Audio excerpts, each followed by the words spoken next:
The only celestial body that humans have ever visited is the Moon, which is the Earth's natural satellite. It is roughly 1/4 the size of the Earth in diameter.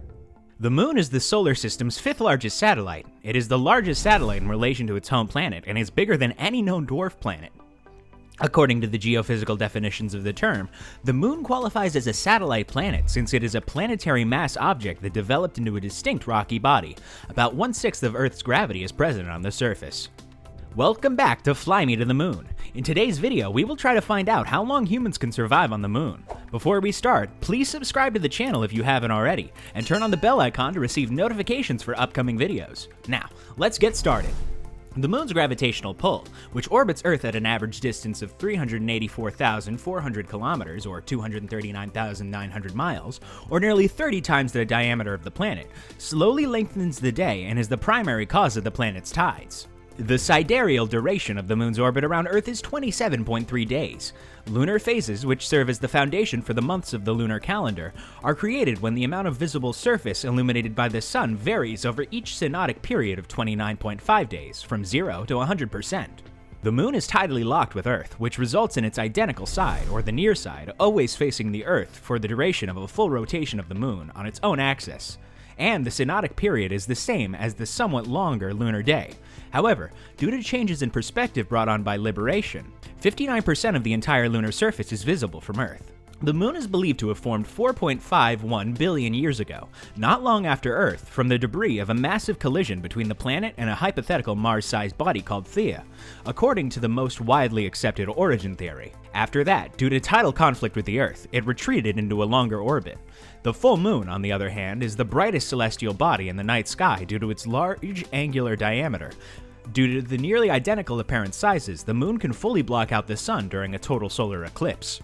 So, what about survival on the Moon? The Apollo program of the United States, which put 12 men on the Moon's surface between 1969 and 1972, has been the only one to date to send humans there.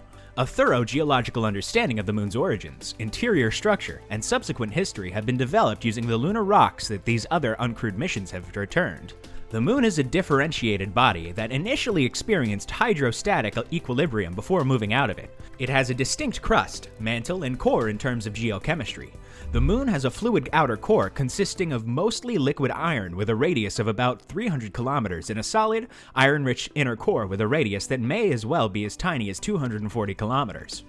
A boundary layer that is partially molten surrounds the core and has a radius of around 500 kilometers. This structure is believed to have formed shortly after the Moon, which formed 4.5 billion years ago. For thousands of years, humans have been interested in our planet's orbit. More recently, there have been discussions about building a research colony or even providing trips to the Moon. But would our weak human bodies be able to survive there? Only 12 astronauts, each donning a spacesuit, have set foot on the Moon's surface, so it's quite unlikely to find yourself on the Moon without a safety suit. However, there have been hazy plans to send additional people to the Moon for many years. The 1950s and 1960s Project Horizon, which called for the establishment of a human base on the Moon, was never carried out by the American government. Elon Musk is frantically trying to bring us there, and Virgin Galactic is developing a flyby. In either case, there won't be any civilians on the Moon for many years. Do you have any idea how the atmosphere of the Moon is? The Moon has an atmosphere similar to ours, although not much of it is breathable. After around 15 seconds of standing on the Moon, you would probably faint from oxygen deprivation, at which point your body would suffocate and you would die. The near vacuum of the Moon would have some major pressure impacts on your body. Even if you were to suddenly acquire an oxygen tank separate from the spacesuit, you don't have and somehow prevent the freeze or the burn. The pressure on the lunar surface is incredibly low compared to that on Earth, which is why astronauts wear pressurized suits.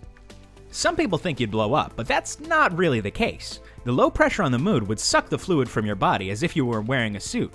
This might eventually cause parts of your blood vessels to rupture and could even cause you. Although you would feel incredibly swollen right away, your lungs wouldn't rupture. Particularly, the lips, nose, and eyes would feel exceptionally dry and unpleasant. Additionally, it is possible for the eyes to dry out entirely. The sole example of what life might be like without a spacesuit on is from real life. Is the NASA accident from 1965, in which a pressurized astronaut suit malfunctioned in a testing room. Jim LeBlanc was in a low-pressure chamber under moonlight settings when the tube began to pressurize. His suit disengaged itself. Because of NASA's team's fast response, he was fortunate to escape the tragedy. He stated during an interview, "I could feel the saliva on my tongue starting to bubble just before I lost consciousness. After the incident, he passed out within 14 seconds, and the only way he was revived was by doing so, and due to the brief amount of time he was exposed to the circumstances. We are unsure how long you might last if left alone on the lunar surface. A spacesuit, however, would give you a short time, and you would probably pass out in a matter of seconds due to low pressure and oxygen shortage. In the worst situation, you can even be baked alive or frozen to death, so maybe don't bring that bulky suit after all." Scientists have measured the radiation levels on the lunar surface for the first time. Measurements made in the Chinese Chang'e 4 vehicle are crucial as the USA gets ready to send astronauts back to the moon for the first time in decades. The Apollo flights of the 1960s and 1970s demonstrated that spending a few days on the moon was safe for humans, but NASA scientists did not record daily radiation readings to determine how long the crew could potentially spend there. Dosimeters were carried by the astronauts to measure how much radiation they were exposed to, although the instruments measured the overall dose received for the entire mission, not just the time on the lunar surface.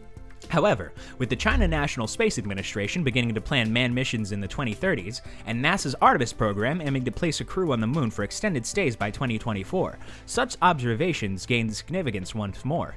Chang'e 4, a robot, made history last year when it landed with a variety of measurements and research tools in the Von Karman crater on the far side of the moon.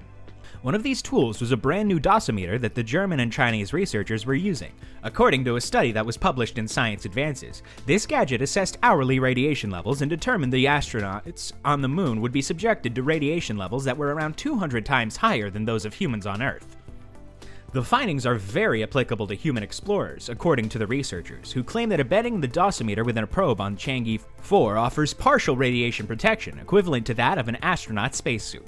The scientists discovered that the daily radiation dose on the moon was 1,369 microsieverts, or around 2.6 times greater than that of the crew of the International Space Station. This is due to Earth's protective magnetosphere, which partially shields the ISS in low orbit and scatters the majority of radiation. According to studies conducted on animals, long-term exposure to high radiation levels can damage DNA and create cellular mutations that lead to cancer, cataracts, cardiac issues, neurological diseases, and behavioral impairments. The precise effects of such exposure on human health have, up to now, remained mainly unknown. Years after a person has been exposed to radiation, the effects of too much time spent in space may manifest.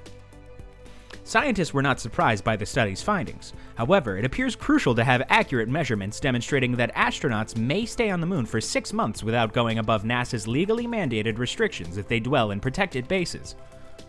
With that, we come to the end of this video. Tell us about your thoughts in the comment section below. If you enjoyed the video, don't forget to like, subscribe, and enable the bell icon for more interesting content. Also, check out other videos on our channel. See you next time.